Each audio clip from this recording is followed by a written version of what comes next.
بسم اللہ الرحمن الرحیم۔ السلام علیکم۔ کربلا کل اور آج کے ساتھ میں ہوں آپ کی میزبان فرا اقرار۔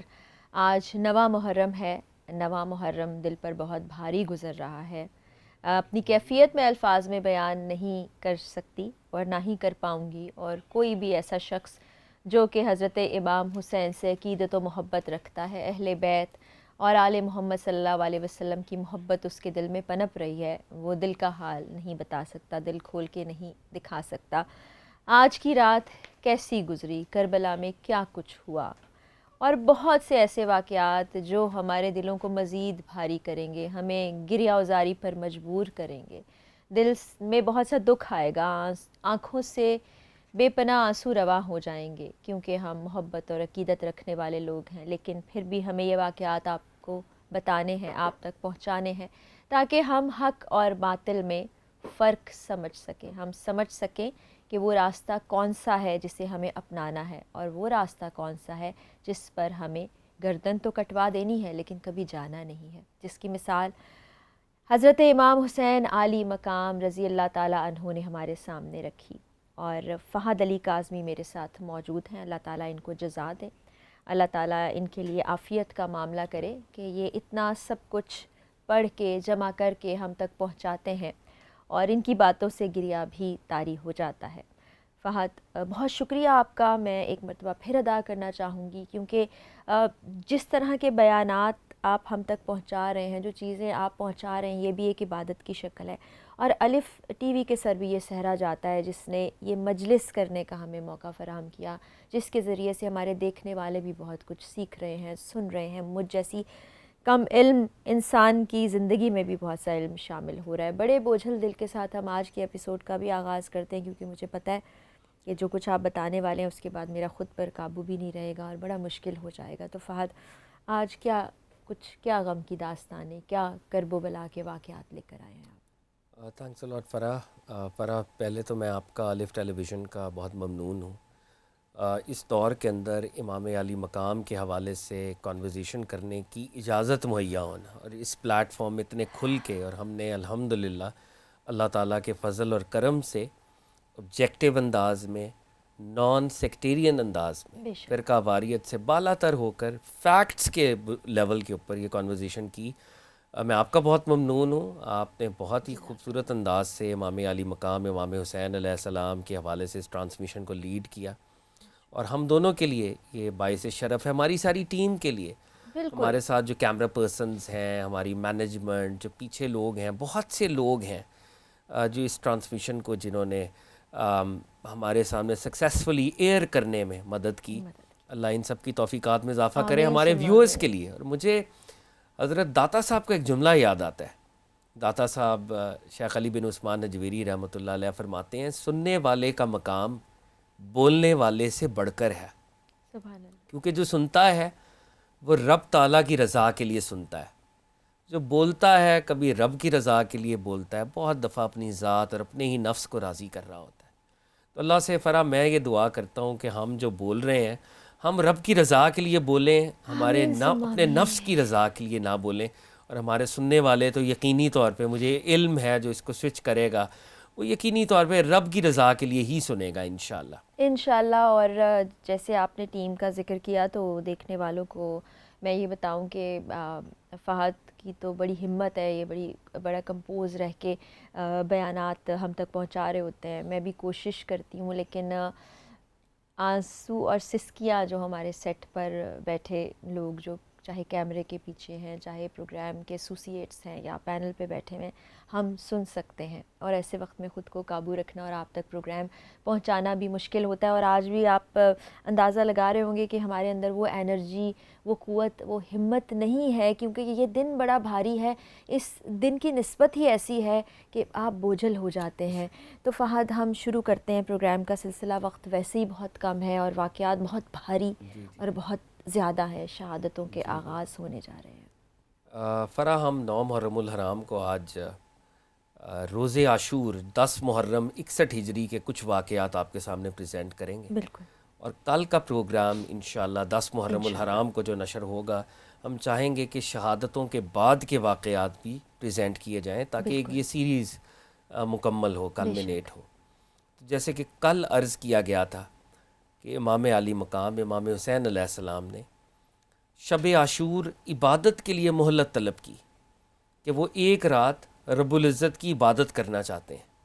اور یہ امام علی مقام کا ہمیں پیغام بھی ہے کہ حالات جتنے ہی نامساعد، جتنے ہی مشکل کیوں نہ ہوں، رب العزت اس کا حق اتنا بڑا ہے کہ ہر وقت اس کی بارگاہ میں سبمٹ کرنا ہے، سرنڈر کرنا ہے. سبحان اللہ، سبحان تو عبادتوں کے نور میں روز عاشور کا سورج جو ہے وہ طلوع ہوا.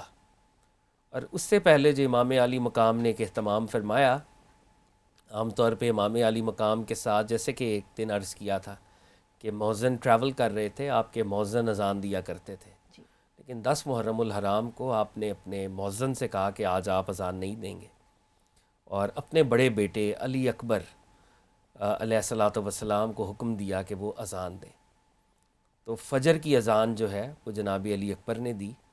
اینڈ وی کین امیجن کہ وہ کیا لمحات ہوں گے.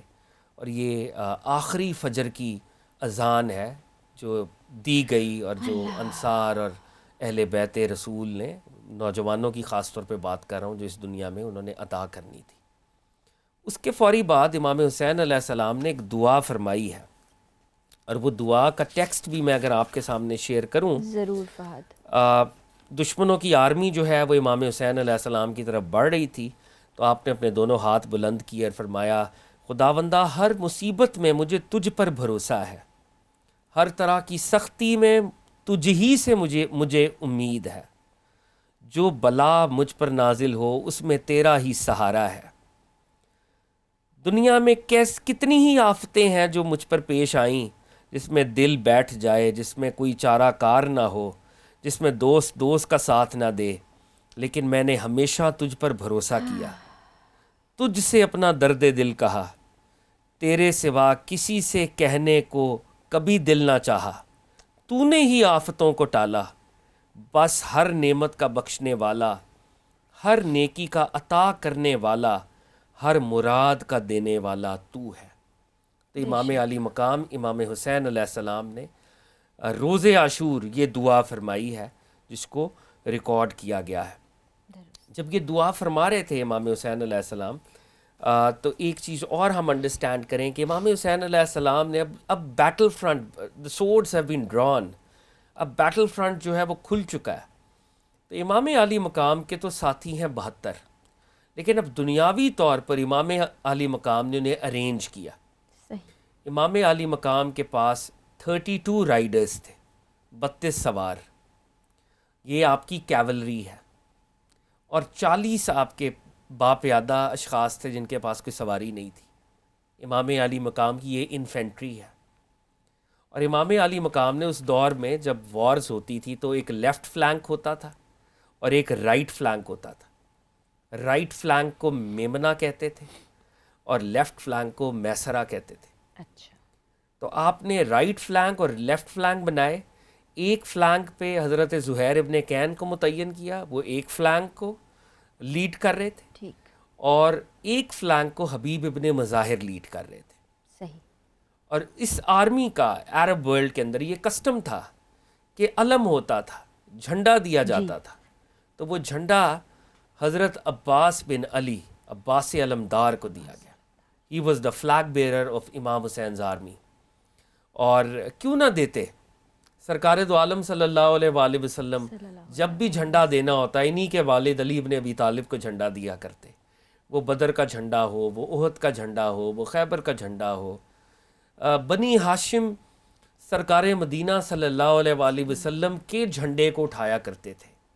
تو آج فرزند رسول امام حسین علیہ الصلاۃ والسلام نے فرزند علی عباس بن علی کو جھنڈا عطا کیا، اور کربلا میں وہ علم بردار بنے، علمدار بنے.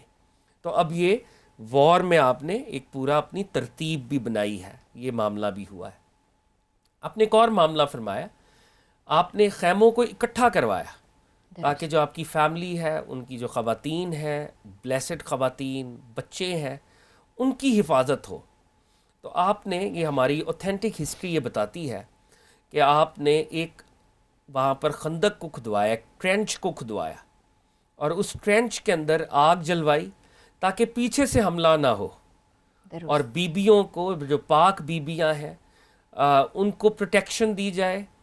سامنے سے تو یہ 72 لوگ ان خیام کی حفاظت کریں گے، اور پیچھے سے اگر حملہ ہوتا ہے تو وہ ٹرینچ، اور ٹرینچ کے اندر آگ ہے، وہ ایک طرح کا آبسٹیکل ہے، ایک طرح کا ہرڈل ہے کہ پیچھے سے جو ہے وہ حملہ نہ کیا جائے.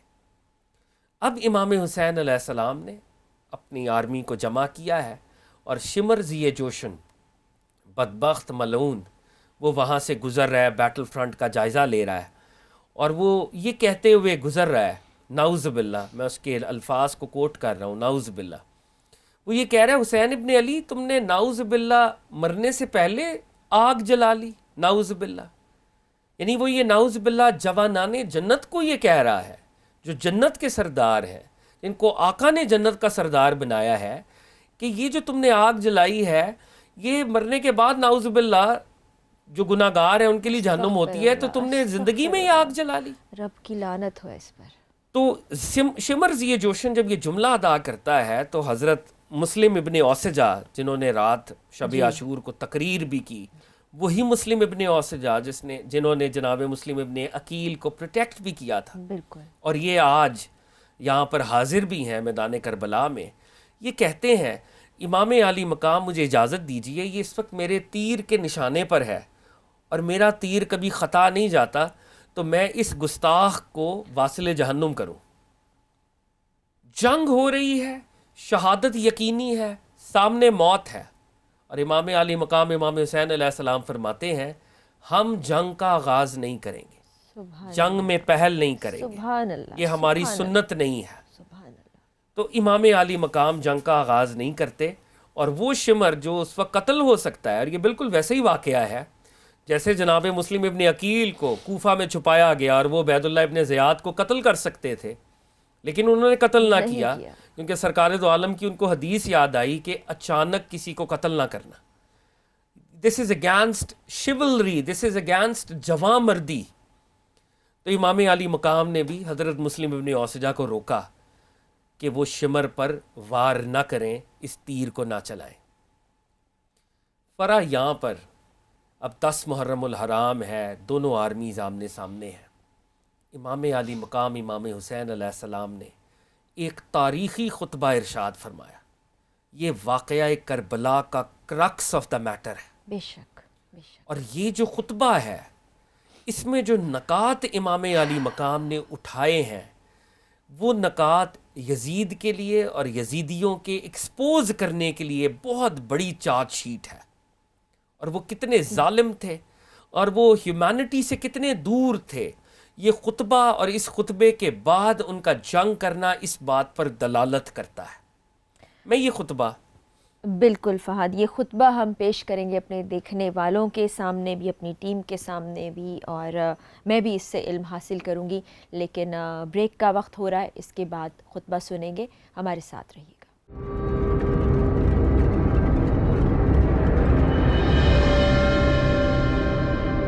آپ تمام دیکھنے والوں کو کربلا کل اور آج میں خوش آمدید کہتے ہیں.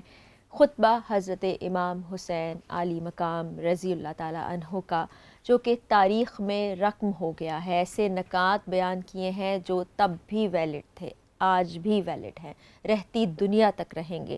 وہ نکات کیا تھے، ان سے ہمیں کیا سبق ملتا ہے، اور یزیدیوں کی پہچان کے لیے اس میں کون سے نکات چھپے ہیں، یہ ہمیں فہد بتائیں گے. جی فہد. جی فرا، یہ خطبہ امام علی مقام نے ارشاد فرمایا، اور میں چاہوں گا کہ اس کو ورڈ ٹو ورڈ پڑھا جائے، اس کی ٹرانسلیشن آپ کے سامنے رکھی جائے.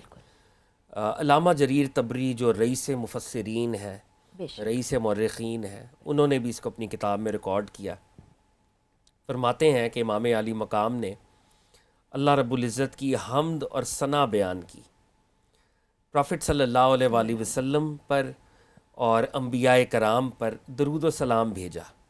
اور پھر راوی فرماتے ہیں کہ حمد میں اور نعت میں ایسے ایسے نکات اٹھائے جو کہ لوگوں کے لیے حیران کن تھے.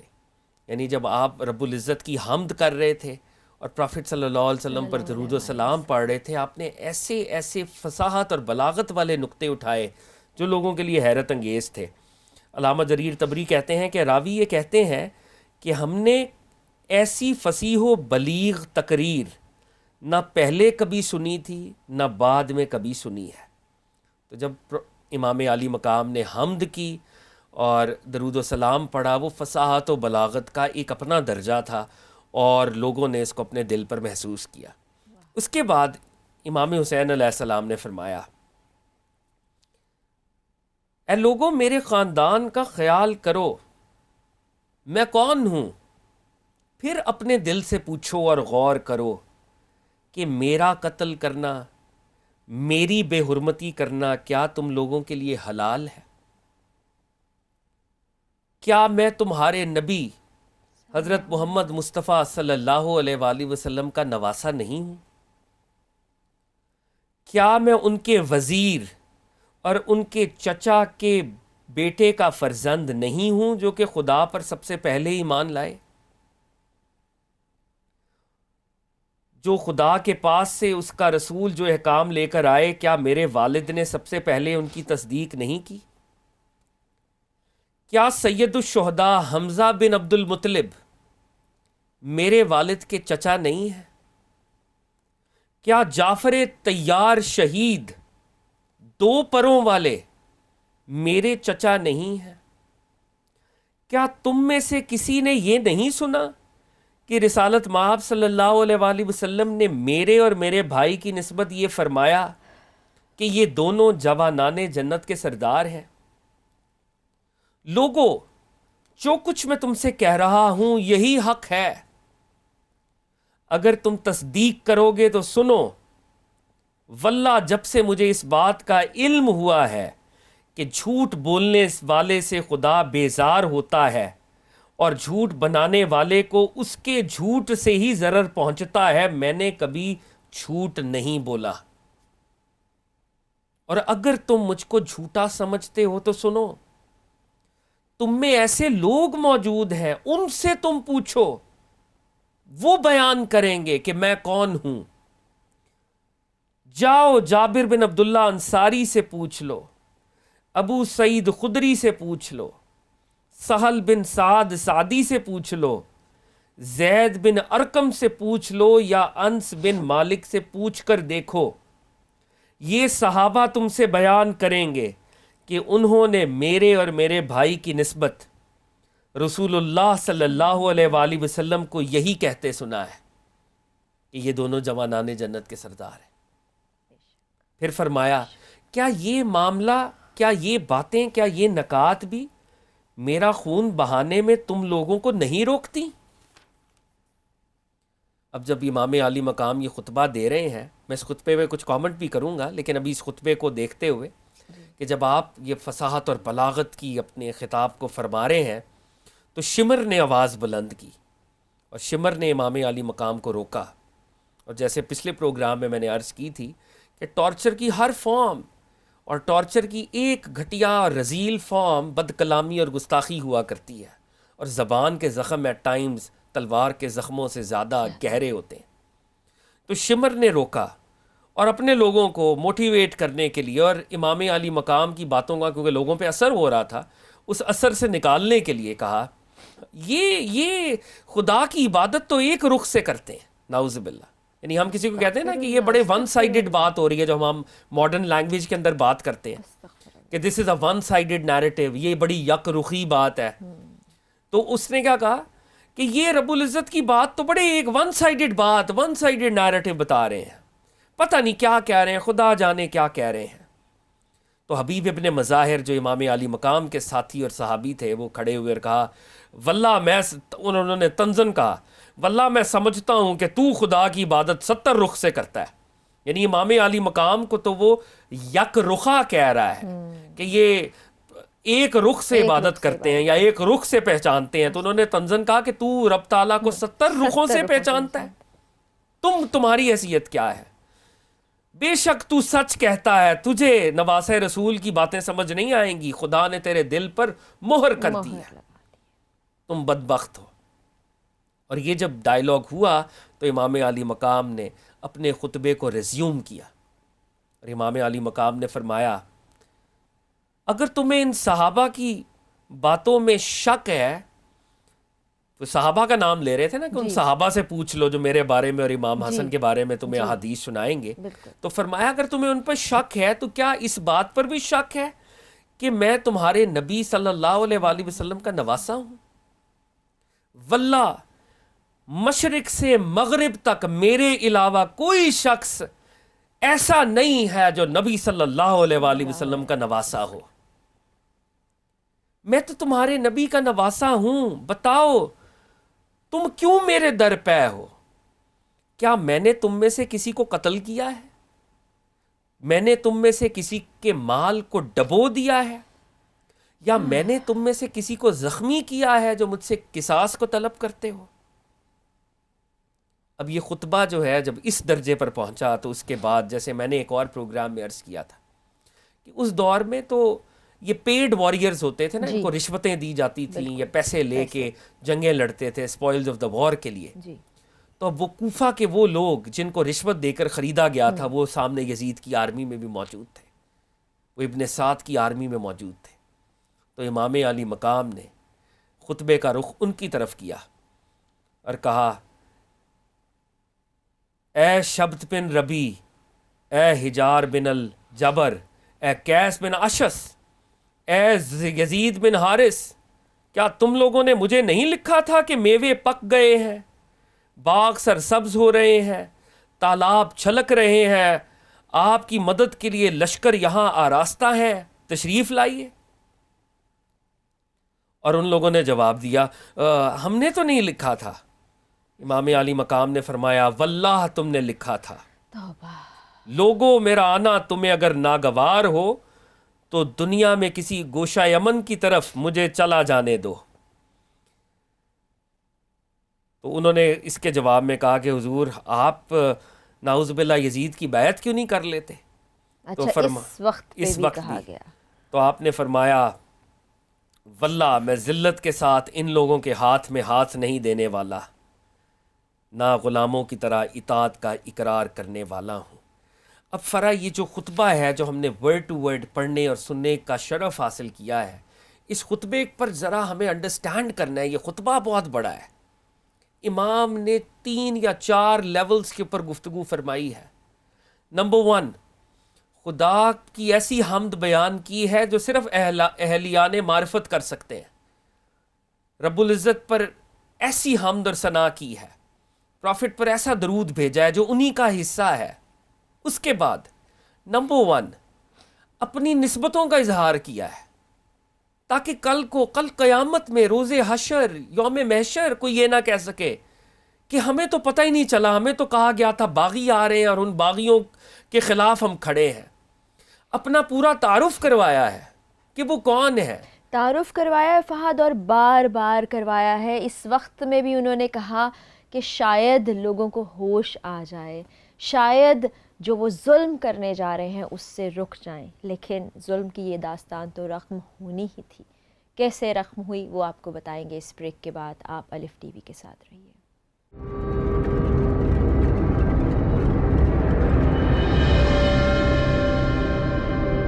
آپ دیکھ رہے ہیں کربلا کل اور آج. میں ہوں آپ کی میزبان فرا اقرار. ظلم کی وہ داستان جو نہ صرف آج بلکہ کل بلکہ آنے والے دنوں تک بھی اتنی ہی بڑی مثال رہے گی کہ ہم بڑی آسانی سے فرق کر سکیں گے کہ باطل کون ہے اور حق پر کون ہے، اور اس کے علم بردار کوئی اور نہیں. نواسۂ رسول صلی اللہ علیہ وآلہ وسلم حضرت امام حسین رضی اللہ تعالیٰ عنہ ہیں، اور ان کے آخری خطبے کا ذکر ہو رہا ہے. تمام نکات بیان کر دیے گئے، آپ کے سامنے رکھ دیے گئے. اب ان نکات کے پیچھے جو فصاحت تھی، جو بلاغت تھی اور جو وزڈم تھا وہ بیان کرنے کی کوشش کر رہے ہیں. فہد ہم سے شیئر کر رہے ہیں. جی فہد. جی فرا، تو میں عرض کر رہا تھا کہ امام علی مقام کے اس خطبے میں 3 یا 4 لیولز کے اوپر آپ گفتگو کر رہے ہیں. نمبر 1، آپ اپنی نسبتوں کا اظہار کر رہے ہیں. بالکل. اور نسبتوں میں سب سے پہلی نسبت کون سی آپ نے اظہار فرمائی؟ کہ میں علی المرتضیٰ کا بیٹا ہوں. علی المرتضیٰ کون ہے؟ جو پہلے دفعہ ایمان لائے تھے، جو سب سے پہلے ایمان لائے تھے. بالکل. میں ان کا بیٹا ہوں. نمبر 2، میرے والد کے چچا کون ہیں؟ سیدنا حمزہ، سید الشہداء. جو پروفٹ صلی اللہ علیہ وآلہ وسلم کے بھی چچا ہیں, میرے والد کے بھی وہ چچا ہیں, جن کی قبر پر, جن کی شہادت پر سرکار دو عالم علیہ الصلوۃ والسلام نے گریہ فرمایا, سید الشہداء حضرت حمزہ, وہ میرے والد کے اور سرکار دو عالم کے چچا ہیں. پھر اپنے چچا کے بارے میں بتایا حضرت جعفر, جن کو سرکار دو عالم علیہ الصلوۃ والسلام کی طرف سے 2 پروں والا یہ خطاب ملا, کیونکہ جب حضرت جعفر شہید ہوئے تھے تو پروفٹ صلی اللہ علیہ وآلہ وسلم بہت مغموم ہوئے, آپ نے بہت غم کیا. تو فرشتوں نے, حضرت جبریل نے یہ خبر دی کہ یا رسول اللہ صلی اللہ علیہ وآلہ وسلم, آپ کے کزن حضرت جعفر بن ابی طالب کو رب العزت نے 2 پر عطا کیے ہیں اور وہ جنت میں اڑتے پھرتے ہیں.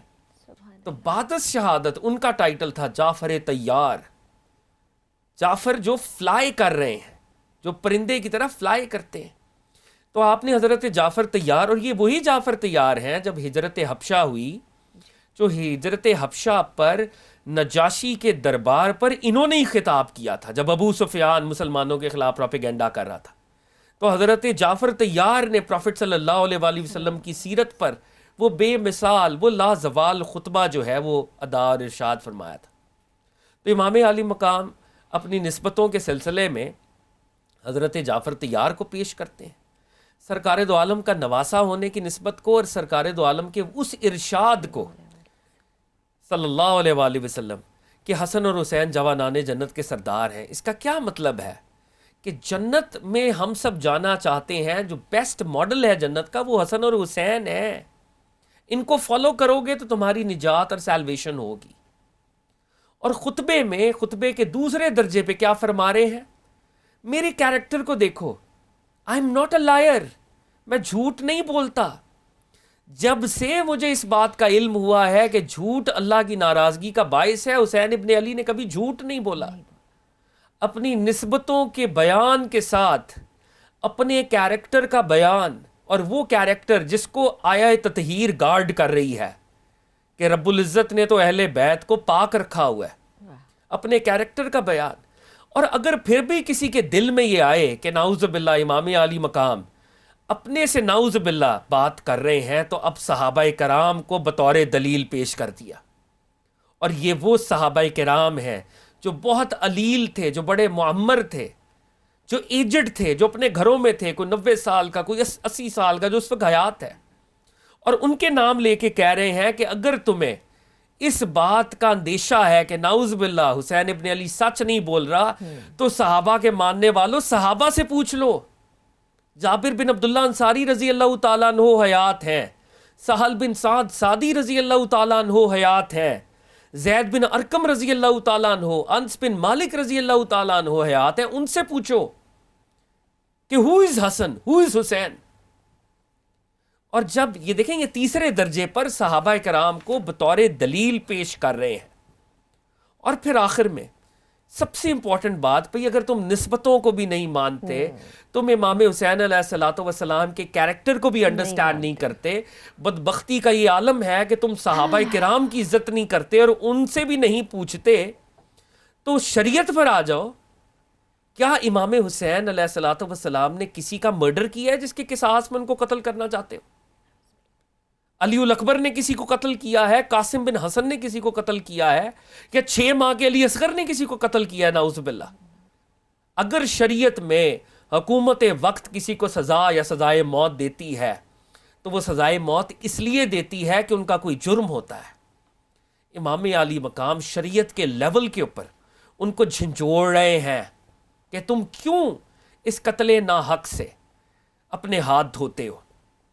اور اگر یہ بھی نہیں تو امام علی مقام ان پیڈ واریئرز کو بتا رہے ہیں جنہوں نے خط لکھے تھے, ان کو ایکسپوز کر رہے ہیں. ہی از نیمنگ دا کرمنلز, ہی از نیمنگ دا ڈیزرٹرز.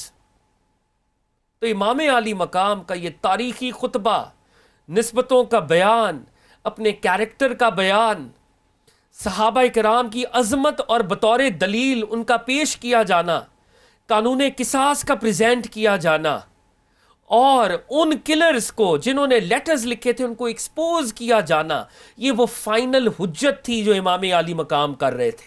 بالکل. تاکہ جس شخص کے اندر ضمیر کی ہلکی سی بھی رمق ہے, جس کی روح ہلکی سی بھی روشن ہے، وہ قتل ناحق سے ہاتھ نہ دھوئے، اور وہ یزید کو یزید کہے، حسین کو حسین سمجھے علیہ السلام۔ اور فرا یہ وہ پوائنٹ تھا، اور یہ وہ پوائنٹ ہے جب امام حسین علیہ السلام کی فتح ہوئی۔ کربلا میں جو 72 خالص لوگ تھے، ان میں سے کوئی ایک حسینی لشکر چھوڑ کر یزیدیوں میں نہیں گیا، لیکن یہاں پر امام کی وہ وکٹری ہے کہ ایک وہ شخص جس نے امام حسین علیہ السلام کا رستہ روکا تھا، جس کی وجہ سے امام حسین علیہ السلام کو یہ سارے چیلنج کا سامنا کرنا پڑا ہے، وہ یہ خطبہ سن رہا ہے، اور وہ کہتے ہیں تاریخ کے اندر لکھا ہوا ہے کہ ہی از گیٹنگ ریسٹلیس، وہ اپنے گھوڑوں کے اوپر ریسٹلیس ہے، اور اس کے ساتھی اسے کہہ رہے ہیں کہ تم تو بڑے پہلوان تھے، تم تو بڑے واریر تھے، تم تو بڑے کمانڈر تھے، یہ کیسی حالت ہے؟ اور وہ آگے بڑھتا ہے، عمر ابن سعد کو کہتا ہے کہ اے عمر ابن سعد، اس کے بعد بھی ہم حسین ابن علی سے لڑیں گے؟ تو عمر ابن سعد اس وقت بھی ایک عجیب و غریب سٹیٹ میں ہے، اور کہتا ہے کہ ہاں اب تو بھئی جنگ کے شادیانے بجیں گے، اور جنگ کا طبل بج چکا ہے، اب تو جنگ کا آغاز ہوگا۔ اور حر بن یزید تمیمی اس وقت یہ فیصلہ کرتے ہیں کہ وہ جہنم کے راستے کو ترک کر کے جنت کے راستے کی طرف جائیں گے، اور وہ امام علی مقام امام حسین علیہ السلام کے قدموں میں آتے ہیں۔ And we can only imagine کہ وہ کیا سین ہوگا۔ اور جسٹ امیجن، ہمیں اس دنیا میں کوئی تکلیف دے، دنیا میں ہمارے ساتھ کوئی دشمنی کرے، کوئی تھوڑی بہت ہمارے ساتھ معاملہ کرے، تو اس کو معاف کرنا کتنا ڈیفیکلٹ ہے۔ ہاؤ ڈیفیکلٹ از دس؟ اب وہ شخص آ گیا ہے جو بظاہر واقعہ کربلا کا فوری محرک ہے۔ اگر وہ امام پاک کو جانے دیتا تو شاید امام پاک کوفہ چلے جاتے، مدینہ چلے جاتے۔ امام پاک کی جگہ کوئی شخص ہوتا تو وہ شاید کہتا کہ حر، تمہاری وجہ سے تو اب میری شہادت ہوگی، میرے ساتھیوں کی شہادت ہوگی، میرے بچوں کی شہادت ہوگی، ہماری خاندان کی پاک بیبیوں کو پرزنرز آف وار بنایا جائے گا، تمہاری توبہ کا، تمہاری معافی کا کیا معنی؟ لیکن قربان جائیں، یہ آل رسول ہے، یہ رسالت مآب صلی اللہ علیہ وآلہ وسلم کی آل ہے، ریفلیکشن ہے، ان کے مرر ہے۔ جب یہ حر آتے ہیں اور کہتے ہیں کہ حضور کیا مجھے میرے گناہوں کی معافی مل سکتی ہے، تو امام حسین علیہ السلام فرماتے ہیں حر کا مطلب ہوتا ہے آزاد۔ حر، تیری والدہ نے تیرا نام حر رکھا تھا، جا تو دنیا اور آخرت میں حر ہے، تو دنیا اور آخرت میں آزاد ہے۔ امام علی مقام جناب حر کو آزادی کا پروانہ عطا کر رہے ہیں، جنت میں جانے کا پروانہ اور رقعہ عطا کر رہے ہیں، اور یہ حوصلہ امام علی مقام ہی کا تھا، اور یہ امام علی مقام کی وہ وکٹری ہے، وہ مورل وکٹری ہے جو انہوں نے یزید اور یزیدیوں کے اوپر نافذ کی، کہ حسینیوں کا ایک خالص شخص بھی موت کو دے کر پیچھے نہیں ہٹا، لیکن یزیدیوں میں سے ایک وہ جس کے اندر حق کی رمق ہے، وہ موت کو قبول کر رہا ہے مگر باطل کے سامنے سرنڈر نہیں کر رہا۔ جناب حر آتے ہیں، جناب حر اس کے بعد لشکر عمر ابن سعد سے خطاب کرتے ہیں، اپنے ہزار وہ جو رائڈرز تھے، جو ان کی بٹالین تھی، ان سے خطاب کرتے ہیں، اور ان کو یاد دلاتے ہیں کہ سامنے نواسہ رسول ہے۔ لیکن جیسے پہلے کہا گیا کہ وہ جو مہر لگ چکی تھی، وہ جو دلوں پر مہر لگ چکی تھی، وہ واقعہ کربلا کی طرف بڑھ رہی تھی، اور اس وقت ایک عجیب واقعہ ہوا۔ عمر ابن سعد، ہمارا عرب کسٹم تھا کہ تیر چلا کر جنگ کا آغاز کیا جاتا تھا، تو وہ عمر ابن سعد جو صحابی رسول کا بیٹا تھا، وہ اس وقت پہلا تیر چلاتا ہے اور لوگوں کو کہتا ہے لوگوں گواہ رہنا، یہ تیر پہلا میں چلا رہا ہوں، اور یوں واقعہ کربلا میں جنگ کا آغاز ہوتا ہے۔ جنگ کا آغاز ہوتا ہے، اور اللہ نے جس کو بچانا ہو اس کو حق کے کیمپ میں شامل کر دیتا ہے۔ آخری لمحے میں حر یزیدی کیمپ کو چھوڑ کر شامل ہو جاتے ہیں حضرت امام حسین رضی اللہ تعالیٰ عنہ کے کیمپ میں، اور اس کے بعد پھر شہادتوں کا ایک لامتناہی سلسلہ ہے جو ہم آپ سے شیئر کریں گے اس بریک کے بعد۔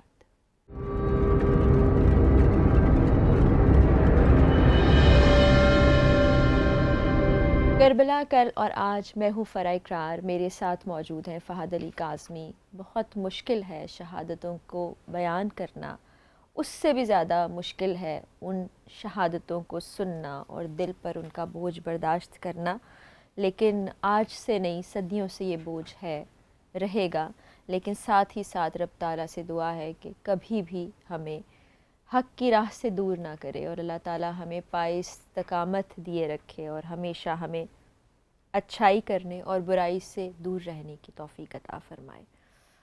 تو فہد، بہت ہی بھاری بیانات ہیں جن کی ذمہ داری آپ پر آ رہی ہے کہ آپ نے ہمیں بتانا ہے۔ جی فرا، یہ بہت ہی دردناک اور کوئٹ آنیسٹلی ایک بات میں کہنا چاہوں گا، بہت سے لوگ یہ سمجھتے ہیں کہ جب امام علی مقام امام حسین علیہ السلام کی ٹریجڈی اور ان واقعات کو بیان کیا جاتا ہے تو بہت سے لوگ ایٹ ٹائمز یہ سوال کرتے ہوں گے کہ ان کی کریڈیبلٹی کیا ہے، اوتھینٹسٹی کیا ہے۔ تو میں آپ کے ویورز کو بتاؤں کہ جتنے واقعات ہم نے آپ کے سامنے رکھے ہیں دے آر ویل ریفرنسڈ، ان کے ریفرنسز ہمارے پاس موجود ہیں، اور امام حسین علیہ السلام کی ٹریجڈی، جو ٹریجڈی کا پہلو ہے، اتنا کتابوں میں بیان نہیں ہوا جتنا حقیقت میں ہوا ہوگا۔ We just cannot imagine the kind of suffering امام علی مقام had to go through۔ تو اس بات کو ہمیشہ سمجھا کریں کہ امام علی مقام پر حقیقتاً مظالم کے پہاڑ کو توڑا گیا اور وہ اس میں سے ثابت قدم رہے، اور جو ان کا مشن تھا اس مشن کی جانب وہ بڑھتے گئے۔ اب یہ فرا جب واقعہ آپ سمجھ لیا جائے کہ 72 لوگ ہیں اور 72 لوگوں نے ایک طرف ہزاروں کی آرمی ہے، مطلب اگر کم سے کم نمبر بھی ہم دیکھ لیں تو 1000 کا لشکر تو ہر کا ہی تھا، بالکل، اور 4000 تو 4000 کا عمر ابن سعد ہی لے کے آیا تھا، بالکل، اور شمر بھی جب آیا تھا تو یہ بھی اپنا لشکر لے کے آیا تھا۔ اگر یہ نمبر میں کہتا ہوں کم سے کم نمبر بھی ہو 5000، کم سے کم بھی، حالانکہ اس سے زیادہ نمبر بھی 30,000 تک بھی نمبر جاتا ہے، لیکن چلیں ہم کم سے کم نمبر مان لیں، 5000 ورسز 72، کیا مقابلہ ہے دنیاوی طور پہ، کیا نمبرز ہیں یہ، لیکن آف کورس اس کی حرمت، آف کورس اس کا تقدس، بے اس شک، کی عظمت وہ بے شک، بیان ہی نہیں کر بے سکتے، شک، ہمارے پاس ایبسلیوٹلی، الفاظ نہیں۔ ایبسلیوٹلی، لیکن میں دنیاوی طور پہ جو وار کا وہ ایک پیٹرن ہے کہ بھئی 5000 بامقابلہ 72، تو اٹس لائک این انفیئر وار۔ یس، اور وہ جو عرب کا کسٹم تھا کہ وہ جنگ کے اندر بھی کچھ اصول و ضوابط کی پابندی کرتے تھے، یہاں تو دھجیاں اڑا کے یہاں رکھ دی پر گئی، اصول و ضوابط کی، عرب کلچر کی دھجیاں بکھر رہی ہیں، کچھ بھی نہیں چھوڑا، کچھ بے بھی نہیں شک۔ رہا۔ تو اب جب امام علی مقام کے اصحاب کی شہادتیں شروع ہوئیں، اصحاب نے کہا کہ امام علی مقام ہم پہلے شہادتیں پیش کرنا چاہیں گے کیونکہ آپ اور بنو ہاشم جو ہیں ہمارے لیے محترم اور معتبر ہیں، تو ہم شہادت سب سے پہلے پیش کریں گے۔ تو ایک جو اسٹریٹجی تھی وار کی کہ امام علی مقام امام حسین علیہ الصلوۃ والسلام کی جانب سے left flank, right flank, flag bearers, اور شروع میں جو ہے عام جنگ ہوئی تو عام جنگ کے اندر تیروں کو ڈھال پہ روکنے کی کوشش کی گئی، امام حسین علیہ السلام کو بچانے کی کوششیں ہوئیں، لیکن وہ تیر اندازی ہو رہی ہے، تیروں کی بارش ہو رہی ہے۔ تو سب سے پہلے جو میدان کربلا میں تاریخ بتاتی ہے جو شہید ہوئے، he was that old man, Muslim ابن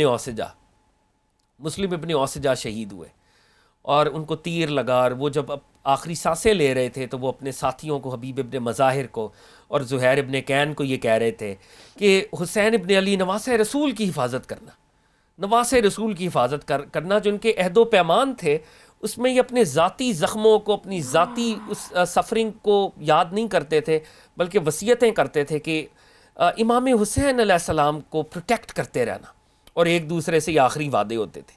اس وعدے پر جناب مسلم ابن اوسجہ کی شہادت ہوئی، جناب زہیر ابن کین کی شہادت ہوئی، جناب حبیب ابن مظاہر الاسدی کی شہادت ہوئی، اور شہادتوں کا ایک سلسلہ جو ہے وہ چل نکلا۔ یہاں پہ کچھ شہادتیں میں آپ سے شیئر کرنا چاہوں گا، کچھ واقعات کوئکلی آپ کے سامنے بیان کرنا چاہوں گا۔ امام علی مقام کے غلام تھے حضرت جان، جی، امام علی مقام کی جو غلام تھے یہ افریقن تھے اور ایجڈ تھے، اور افریقن جیسے ان کی رنگت ذرا میں تو کہوں گا، میں تو یہ ورڈ استعمال کرتے ہوئے ڈرتا ہوں، لیکن بتانے کے لیے کہ ذرا ان کی سیاہ رنگت تھی، افریقن تھے، تو ایجڈ تھے، اور امام عالی مقام سے بار بار کہتے تھے کہ امام عالی مقام مجھے اذن جہاد دیں، میں بھی جہاد کرنا چاہتا ہوں۔ تو امام عالی مقام یہ بار بار فرماتے کہ جان، تو ہماری خدمت تو نے اتنے کی ہے، ایج بھی تیری زیادہ ہے، تمہیں جہاد کی ضرورت نہیں ہے۔ تو جان نے رو کر کہا کہ یا امام، مجھے یوں لگتا ہے کہ میرا رنگ سیاہ ہے، میں حبشی نسل ہوں، کہیں ایسا تو نہیں ہے کہ آپ میری قربانی کو قبول نہیں کرتے کہ باقی لوگ قربانیاں دے رہے ہیں۔ تو انہوں نے اس طرح سے امام حسین کو منایا، تو امام حسین نے ان کو اجازت دی، اور ایجڈ آدمی تھے، شہید ہوئے، اور امام حسین علیہ السلام پورا دن، عاشور کا پورا دن ایک ڈیوٹی ادا کرتے رہے، اور وہ ڈیوٹی کیا تھی؟ جب کوئی شخص شہید ہوتا تو وہ اپنا آخری سلام امام حسین علیہ السلام کی بارگاہ میں کرتا، اور وہ یہ کہتا کہ فرزند رسول ہمارا آخری سلام آپ کو، اور وہ جام شہادت نوش کرتا۔ اور امام عالی مقام امام حسین علیہ السلام نے خیمہ نصب کیا جس میں ان جسمان اتھر کو جمع کیا جاتا، اور امام حسین علیہ السلام خود اس بات کا انتظام کرتے اور اپنے دیگر دوستوں کو اور صحابیوں کو ساتھ لے کر اس باڈی کو خیمے میں لے کے آتے۔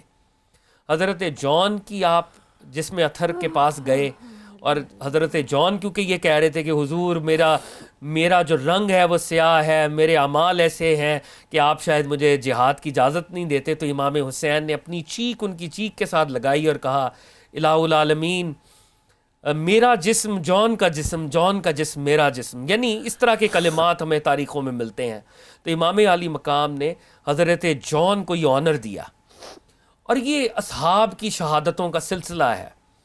جب اصحاب کی شہادتیں ہو چکی تو اب امام حسین علیہ السلام کی اپنی فیملی کے لوگ رہ گئے تھے، اور اس وقت امام حسین علیہ السلام نے اپنے بیٹے حضرت علی الاکبر کو میدان کے اندر بھیجا، اور یہ حضرت علی اکبر وہی ہستی ہیں جو رفتار میں، گفتار میں پروفٹ صلی اللہ علیہ وآلہ وسلم کی شباہت رکھتے تھے، اور ان کی جو شہادت کا واقعہ ہے وہ بڑا ہی دردناک ہے۔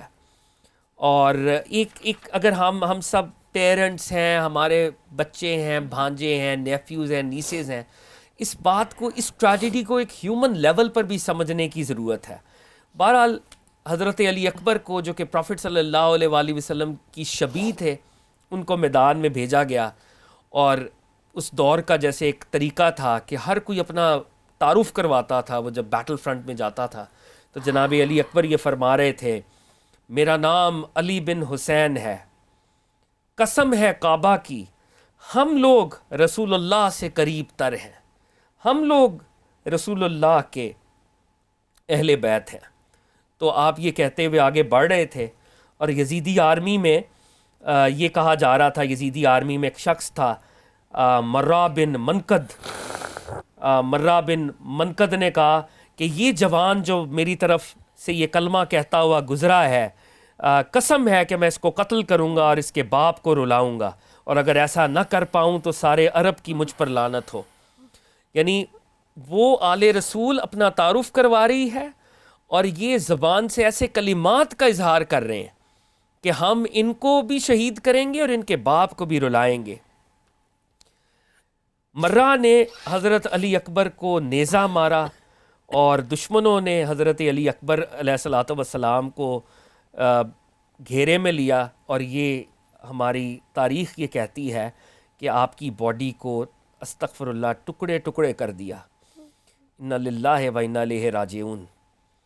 امام حسین علیہ السلام جب حضرت علی اکبر کے جسم اطہر کے پاس آئے ہیں تو فرمایا خدا ان لوگوں کو قتل کرے اے فرزند جنہوں نے تجھے قتل کیا، خدا پر اور رسول اللہ کے خاندان کی کیسے آبرو ریزی کی، اور کس قدر ان کی جرت بڑی ہوئی ہے، بس تیرے بعد دنیا میں کیا رہ گیا ہے۔